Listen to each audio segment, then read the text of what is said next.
Hello and welcome to the third annual Implement Now Practice Management Virtual Summit. Today I'm excited to welcome Brett Davidson, who is the founder of FP Advance, a boutique consulting firm that specializes in working with growing and aspiring financial planning firms. Brett had a financial planning practice in Sydney, Australia for 14 years and relocated then to London. But now you can find him anywhere around the globe as he and his wife have embarked on a nomadic lifestyle. He truly embraces location-independent working, and today he's going to help us understand how that's possible and how it is that you can start to treat yourself and your business as you advise your clients to do for themselves. So today we're going to learn how to advise better and learn better with Brett. Welcome, Brett. Hey, Kristin, how are you? Great. Good to have you here. We're really excited that you could tune in. I know you've been out and about traveling the world, and I believe you're back in London now for a spell, right? Yeah, that's it. We've got some face-to-face work, some courses, some non-exec work that I do with some firms. Yeah, looking forward to that. Excellent. Well, today we're going to really talk about how to help advisors live better, right? So how is it that they can get more out of their life and more out of their practice? And when they do, where are we starting with this? Where is it that an advisor really needs to take that first look at their business? Yeah, I think it's a jigsaw puzzle, isn't it? So there's Yes. a whole lot of stuff. Anyone who runs a business knows it. So I don't want to make it sound like some trite answer. If you do this in 3 easy steps, all will be cool. Right. But the main area I think I want to focus on in the chat today, it's about building a great team around you, and I'll talk about some different ways you can do that, which will work for different firms. But it's on the basis, none of us succeed on our own. We're all connected. We need to be working with others to really achieve something fabulous. Whether you want to build an empire or whether you just want to build a great lifestyle business, you can't do that on your own either nowadays, and nor should you try. Right, because you're going to end up burning yourself out. You're going to, I think, as you've probably noticed, no one's going to achieve the full potential of what they could get either in their life or in helping others. Just you're going to be plain exhausted and potentially broke, right? Yeah, and the challenge is if you're successful, you're the person most likely to suffer from all this stuff. Like if you're not very successful, it takes you years to get to that place. But if you're any good and people are resonating with your offer, you're the one who then, usually you left a place you couldn't stand to set up on your own and do things right. Okay, that's how most of us get into financial planning. We're good-hearted technicians. Right. But, start to build up your client bank, there comes a point where, mate, you cannot do it all. Right. And then you start dropping balls and looking like the place you just left. And none of us, we all hate that feeling. It's a horrible time to go through, but it happens to all of us if we don't, get on to building a team and delegating and focusing on the stuff that only we can do.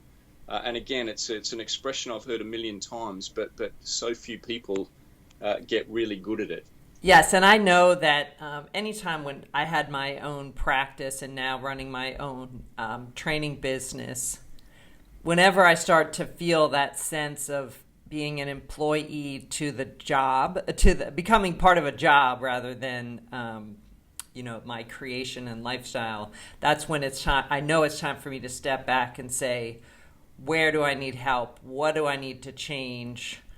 We're certainly not going to go back to that corporate concept of being the employee of someone else or being sort of attached to a job. So where is it that you find advisors getting stuck, though? Because, conceptually, we've heard a lot about the idea of working on your business. We know that we can't do everything ourselves, but where is it that you're seeing advisors getting stuck and ultimately recreating what they tried to leave in the first place? Yeah, I think everyone seems to struggle with the delegation thing. I mean, I think by definition, if you run your own business, you are a lunatic control freak. whether you recognize it or not. And so we've all got quite a bit of that in us. So I say all this stuff with like love and real empathy. I've wrangled and struggled with every one of these issues we'll talk about. But I think that the delegation thing is something that I find myself now as a consultant working with advisors. And again, I think I empathize very strongly with where they're at, what they're doing, and the struggles they're going through as owners. But I talk to them about doing what only they can do, and still everyone wants to fight back, push back, and not let stuff go, as if only they can do things like, I don't know, bookkeeping and answering their own emails and booking their travel and all this stuff.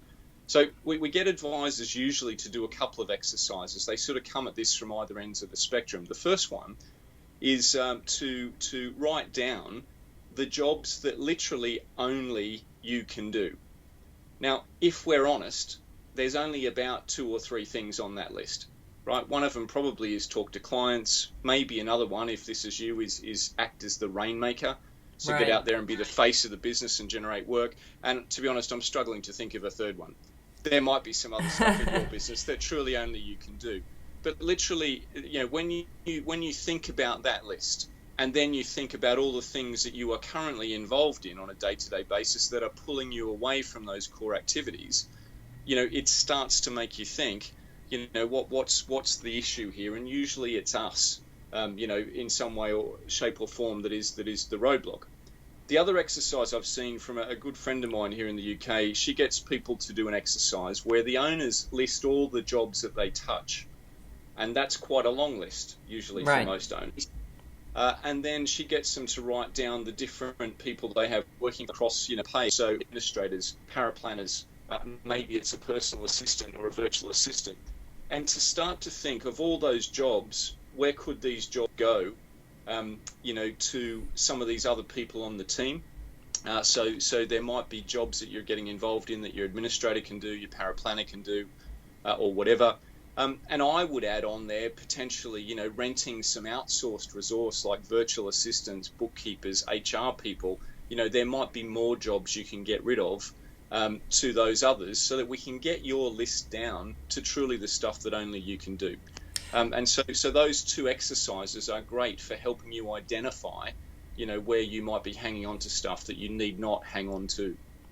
Yes, and I know that you personally have told me a story, and I'd love for you to share it here, about just how, when you thought about how you wanted to create this nomadic lifestyle with your wife and travel and run your business from wherever you are, that you were getting stuck or having trouble with the control angle of saying, well, I couldn't possibly take that much time off, or I couldn't possibly let go of all of that.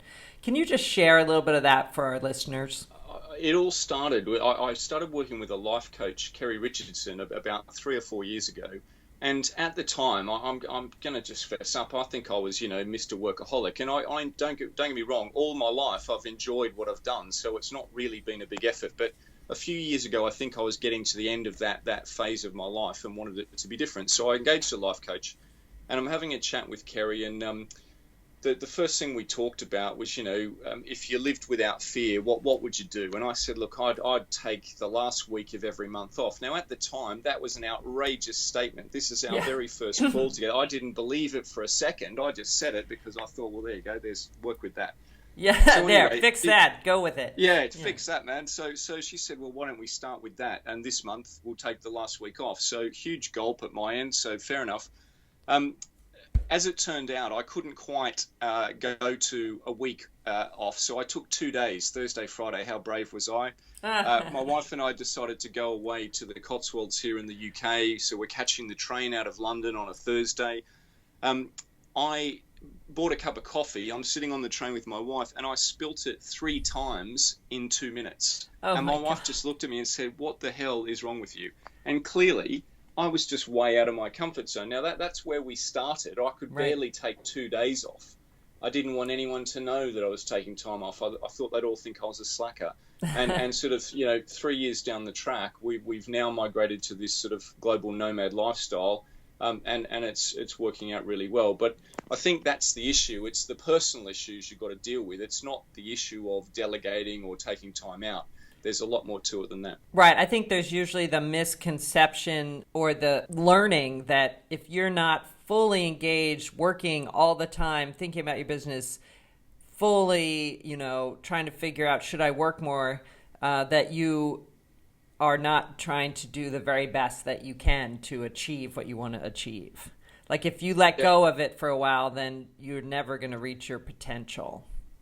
Yeah, and I would share my experience has been 100% the opposite of that line of thinking, but I used to have that thinking. And someone explained it to me beautifully. I did when I sold my business in Sydney, I had 6 months off. I went and did, for fun, a screenplay writing course with this guy in Sydney and a group.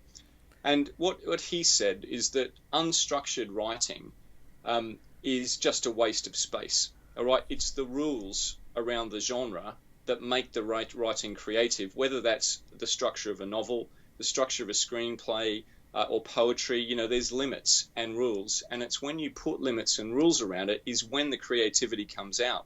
Ooh, now, I think exactly the same thing with your business. If you are allowed to work for 12 hours a day, man, you'll fill it up with 12 hours of stuff to do.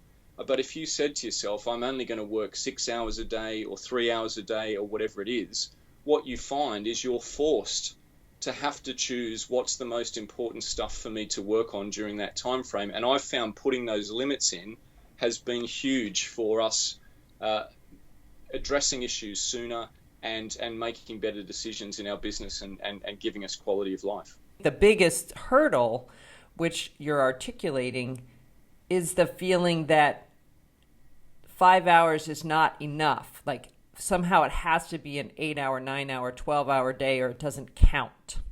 Often the best team builders I know are also the laziest, and I say that in a really complimentary way. They don't want to be working their heads off. For some reason, they missed out on the gene that said you have to work your head off to be successful, and often build very good businesses. But you talked before about I don't know, it was something about recognizing some of these jobs that maybe we shouldn't do. And I just find I get the sinking feeling in my stomach when I sit down to do one of those jobs. And what I do now is I listen to the sinking feeling. And instead of just gutting it out and grinding on, which I used to be really good at and do all the time, I stop and think, I'm not meant to do this. I don't want to do this. It's not filling me up. How can we get rid of it? And it might involve a meeting, to work out how we do that. It might take a few weeks or a few months to bring the solution to fruition, but I just refuse now to do the stuff that does not fill me up. And I find that a really great way to go through life, and would recommend it to anyone. It's just a simple test. You just know in your bones when it's not fun. That I think anyone who is listening and has felt that can really have that sort of visceral reaction to what you just said, to say, yes, I hate when I'm doing something and I know I shouldn't be doing it or I don't want to be doing it. Can you give us an example? Yeah, absolutely. So the one I'm thinking of, look, again, this is another personal story, but it applies to so many clients I work with. They all fight me on this. Okay. I often suggest that one of the easiest jobs for them to get rid of is answering their own email, like checking their own email. Right, you do not need to do that. That's not a job that only you can do. Everyone says, yeah, no, that makes sense, and then they refuse to let it go. Right. This is how I first got a virtual assistant on board. I hired them specifically for this purpose. As a consultant, I was getting about 45 minutes a day of email that I needed to deal with. Now, I used to be traveling around. I'd be out on site all day. I'd get home. I'd either have to do it on the train at the end of the day, which is a bit tiring, or I'd have to do it when I got home. And 45 minutes a day isn't that much, or I didn't think it was much. And I reckon most advisors have got more than that, right, in their business. Yes. But anyway, that's cool. And I'm really productive and good with the technology, so I could do all that.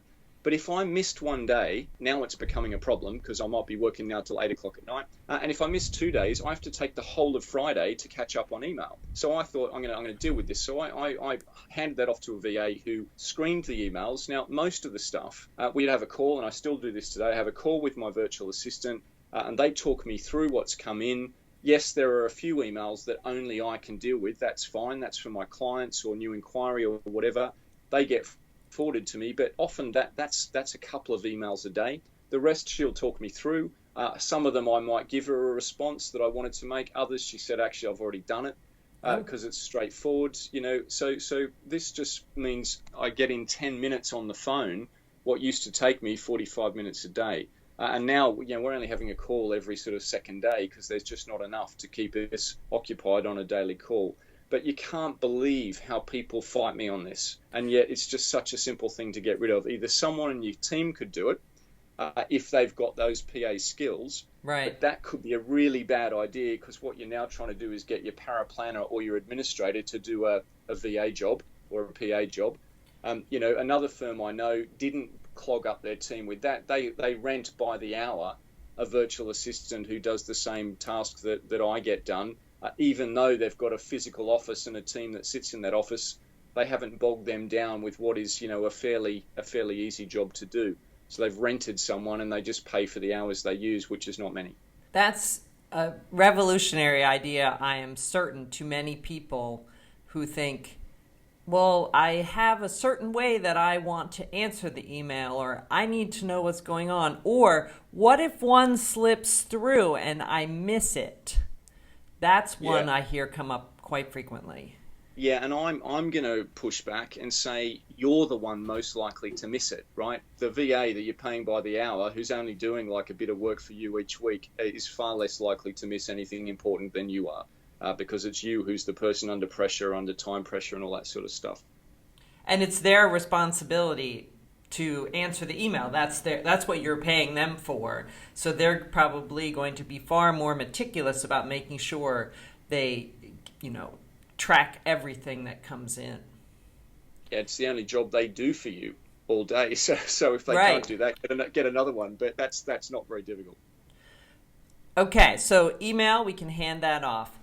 So as advisors are thinking, as we're looking at building the team and figuring out who to have on the team, who to let go of, what do we need to be thinking about? Yeah, I think it's this idea of people being able to be expert in the role that they perform for you. The other danger in small businesses, the minute we sack someone, I talk with people then about hiring the new person to replace the person that wasn't working. And within 2 minutes, they've already given them a blend of about 3 different jobs. You'll be the administrator, paraplanner, sometimes advisor, phone answering, coffee maker. That's not a job, mate. That's like you're a miracle worker if you can do all that stuff. Right.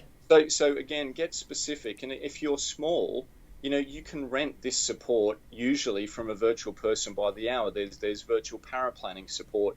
There's virtual administration support. You don't even have to have it in-house.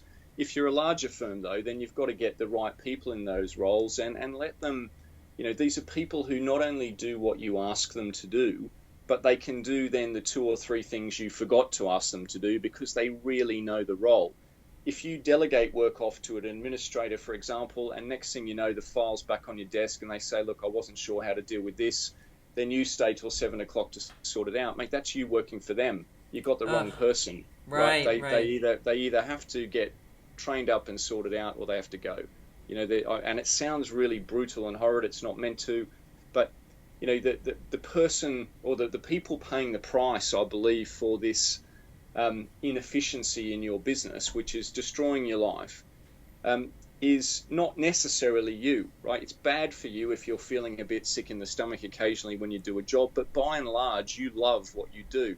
The people that pay the price, I believe, it's your spouse or your partner or your children or your friends. They miss out on you, or they get the second best you when you're home and you're knackered, or you're thinking about work, so you're not actually present. They're the people that pay the price. If someone's got to be sacked, bloody well sack them because it's your family that's paying the price. Yes, I think that really resonates with me and helps me. I mean, it connects with me very deeply, as I imagine it does to many on the call, just to think, wow, how many times have I gone home and been, snappy or grumpy, or I had to overcome like immense exhaustion just to pay attention to a spouse or my kids or the dog or whoever it might be, because I was trying to do too much on my own, or I had to clean up or fix something that someone else didn't do right, or I didn't have the faith that they could do it, so I just did it myself. That I think is a shift in perspective that can really change your ability to step out of the emotional part of having to get rid of someone. Because it's very difficult, and I accept that. It's easy to talk about. It's yeah, when no you're one the wants person to do that to someone. No, that's right. But it helps put it in perspective when you think about it that way. Absolutely. How can you get good at hiring the right people to help you, whether they're full-time employees or just renting a part-time VA? Yeah. So the first, there's a couple of things. The first tip is probably a really easy one. One of the people I would have on my rented team is an HR person. Now, when you inquire about this, you'll find they're not very expensive, and usually they're really good at what they're doing. Most owners I know, as I said, came out of a place that they didn't like, set up their own business. They had no intention to be business people. They just wanted to be advisors, and now they find themselves running a business. It's one in a million of those that's really good at managing people and hiring good people and stuff. So an HR person can be a great resource to help you do that more effectively. If you've got a bigger team or you're building a team, you don't need to do the one-to-one reviews. Your HR person can do that. You probably get more honest feedback. If you want to, you could sit in on some of those. But again, there's a whole bunch of stuff around HR, including recruitment, that you can delegate. And I don't mean just some recruitment person you pay 33% to. I mean an HR consultant that you pay by the hour can help you spec the job, stop you when you try and blend the roles, help you write out the job description, think about where you might find the people, all that sort of stuff, really useful. So that's the first tip. Definitely have an HR resource on board, and everyone fights me on that one. And after they've done it, they say, man, that's the best thing we ever did. Right. I can't imagine. I would have never thought of doing that, but it makes perfect sense because, as a planner or a business owner, we didn't, we're not experts in determining or understanding all the elements of being an HR person. So, yeah. And look, with my HR lady, Rosemary, I used her 3 times in a short period to deal with an issue and help me out on stuff. I haven't used her for 11 months, but I pay her when I get a job done. Wow. Okay. So she can come on as needed. Yeah. Where do you find someone like this? Google. Google. Where do you find anything? Google. Right, exactly. But there's plenty of people out there like that, and again, there'll be someone in your area, your country, your region, or whatever that will be able to help. Okay, great. But look, the other one that is a really big issue, and I'm thinking here of people who've got team members on board, and they're not sure if they've got the right person or not. Now, the person who is a complete dud, all right, The person on your team also who is a total superstar, you also know, right? You don't need any fancy stuff to help you work all that out, but it's the 50-50 people that cause us the emotional angst. This week, they've been fantastic. I think I'm going to keep them. Next week, they seem to just have a bad week and they can't do anything I give them. I'm thinking, man, I need to do something about this. But the day after, they have a cracking day. And I'm thinking, well, and this can go on for literally 3 years, all right? And I believe these are the people that you need to get to grips with. So there's a fantastic tool in a book that I recommend to everyone. It's Traction by Gino Wickman. Go and check it out on Amazon. But there's some great tools that come with that book on their website. One of them is what they call the People Analyzer. Very simple tool. So if you write your team's names down the left-hand side of a page, and across the top of the page, you write down your core values, your business's core values, which hopefully there's sort of 3, 4, or 5 of those that are captured in your business plan. And under each of the values, but next to each of the names, if someone on your team exhibits that value, you put a plus. If they don't exhibit that value in their actions, you put a minus. And if they sometimes do, sometimes don't, you put a plus or like a plus minus sign. Sure. But what you're looking for is under the values, the people that fit will have lots of pluses. Out of 5 values, probably they'll have at least 3, right? Where they're clearly living and breathing the values that you and your business believe in. If there's not a values fit, that's one reason why I'd be thinking someone has to go, because it ain't never going to work. Right? If the values not in alignment. Right. But the second part of this test, at the top of the page again, you can put three letters. You can put GWC, which Oh, stands for get it, want it, and capacity to do it. And the way Gino explains it, you know, these are yes or no answers next to each person's name. Do they get it? Do they get what the job's about? Not just the stuff you put in the job description, but the subtlety and the nuance of the job. And in my mind, that's the person you give a task, and they not only do what you ask, but they do a bit extra. So right. do they get it? And it's a yes or no. And so there's no fudging here. They either get it or they don't. The second one is, do they want it? And he's got a beautiful line in the book that says something along the lines of, you can't beg, force, motivate, or pay someone to want it, right? They have to get out of bed every day and decide they want to come to work at your place. And so if they want it, it's a yes. If they don't want it, it's a no. And the third one is capacity. Again, generally, it's either a yes or no. Do they have the capacity to do the job that you need them to do? Now, if they answer, or if you score them a no on any one of the GWC metrics, they're out, right? Wow. And this yes, no, simple, that's this harsh. simple test, Yes. I mean, it's good. It's takes clear. 2 minutes. I was like, well, you say it takes 2 minutes until you let emotion seep in and go, well, I think they maybe could have and that's when you have to go no, right? If you're kind of wavering. Yeah, and the capacity one is the only one that's got a question mark over it. But again, let's get real. Right. If they get it and they want it, but we're not sure about the capacity, it might well be a training and development issue. But again, in a very small firm, right, we talk about and pay lip service to training, but we never do it.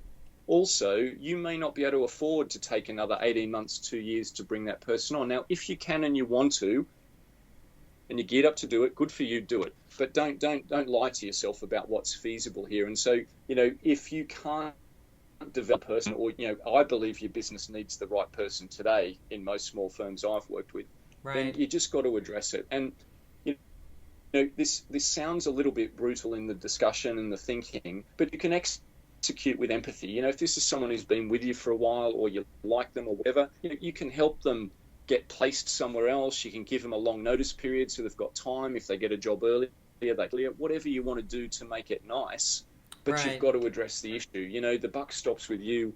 It's your business, and remember who's paying the price if we don't address this stuff. Well said. Well said. If you keep bringing it back to who pays the price, it makes these decisions a whole lot clearer. And likely you're doing a service to that person anyway to say, you know what, this isn't the right fit. They probably feel it, you feel it to some degree, and you're sending them out to find something new. And I believe that with all my heart, that's been my experience in 98% of cases, that's how it works out. That person ends up in a better place where they fit, and it's a good fit. Yes, that's exactly what I've seen as well. All right, so let's get down to implementation. New advisors, so they're starting their firm, they're just setting up the processes and systems, and they want to do it right. Advice for them? Yeah, for sure. Look, the sooner you can identify what are the jobs that only you can do and that you want to do, right? So make that list really short. The sooner you can start thinking about building, your team around you, and these don't all have to be full-time employees, because I know you can't afford that when you start, but man, you can rent so many services today with virtual support by the hour. If you could learn that lesson faster than everyone else did, and it's a rare individual who does learn that lesson, most people just make all the same mistakes that we've all made in the past over the same time frame. So if you can learn that lesson fast and be identifying, very specific people to hire to fill different roles within your firm, then you'll have a load of fun, make a load of money, and live a great life. So that would be my tip for them. Okay. And so what's interesting, as you were saying that, and you were talking about the same mistakes over and over, it's amazing how many thought leaders, consultants, experts that I interview or have worked with, where they'll come out and talk about different elements of the idea of making sure highest best use of your time and that you're leading and that you're only doing the work you should be doing. Yet there's resistance from the business owner, from the advisor who says, yes, but I'm different. And in fact, we teach, explain, you come in with your experience and say, look, I've been there, I've seen this happen. Yet we fall victim to the same mistakes. So hopefully, tuning in to this interview, it is the time we can resonate with the advisor who said, okay, I've heard this enough times and I'm hearing it this way today. I'm hearing about the ultimate cost and I am going to take that leap of faith that I need to be planning ahead for this. Yeah, and just find one job you can get rid of. Like I said, the emails and the virtual assistant is probably a key hire for a small person. I think a small financial planning business, a one-person business, two-person business, your administrator is probably also a key hire. If you're going to have someone in-house, they should be someone who's experienced, mature, and can do it all. And there are people out there like that. They don't cost a fortune, but you just need a good one. If you're building your business, they become a rock that I think you build the rest of it around. Absolutely. Now, what about the veteran advisor who has a firm set up and is like, well, I don't know, I've never done it, and now is it too late? How can I possibly change now? Yeah, and it's definitely not, but you got to want it. And usually my experience is I just wait till the pain gets so bad that I can't take it anymore. That's when I usually want it. So if you're in that place, that's a great place to be in.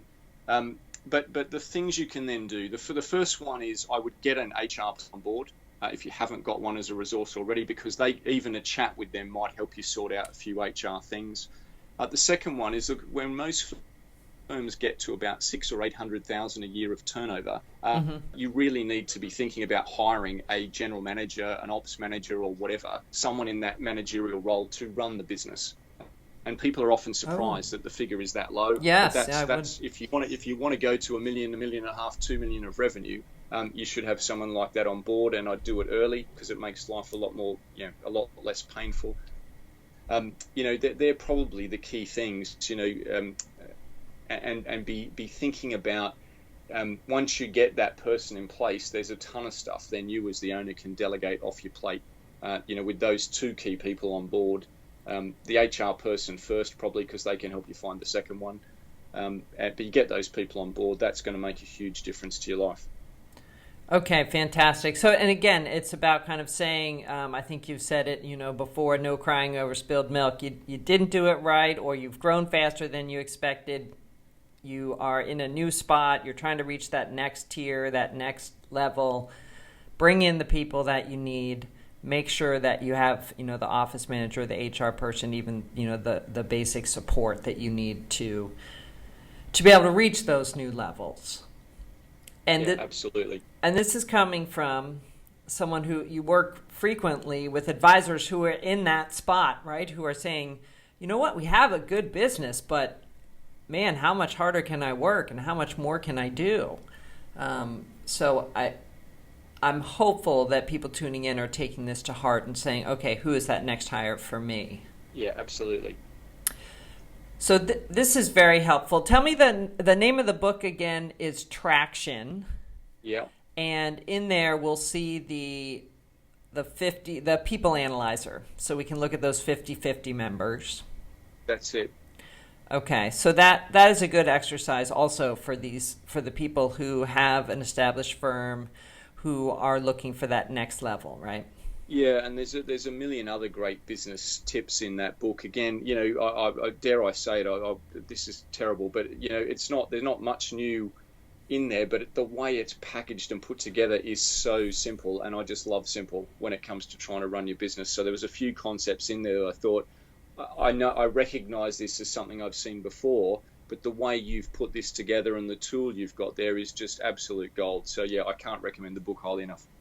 Wonderful. And I think that we see that a lot of, basic, business tenets and ways of running a business that, are proven, that work over time. And it's really about when is the message resonating with you as a business owner. So, the traction book, the way it's packaged, that could be the way that you explain it, Brett, could be, just the idea of the impact on my family and, my friends and my social life and my personal health. That could be the bit that finally gets you to takes the action. So, we're always getting out there saying, yes, I've heard this before. Yes, I know I've heard something like this. And, at what point do we jump in and just start taking action? So that's why we have Implement Now. We want to get people exposed to many different experts who hopefully will have the voice and the personality that resonates with you and says, all right, already, I'm going to do it. A few ways people advisors can engage with you. You have a course coming up, right? Called Uncover Your Business Potential. Yeah, so there's a course we run.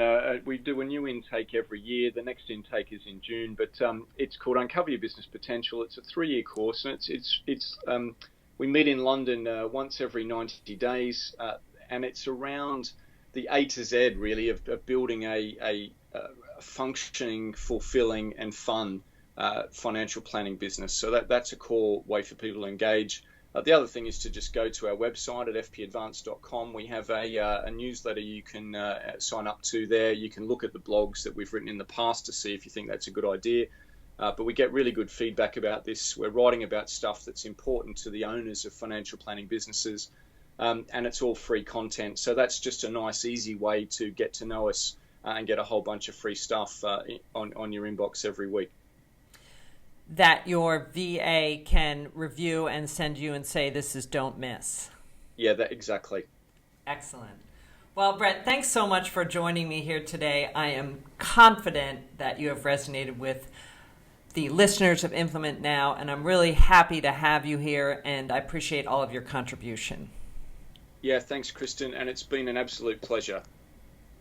Thank you, everyone, for joining us, and have a great day.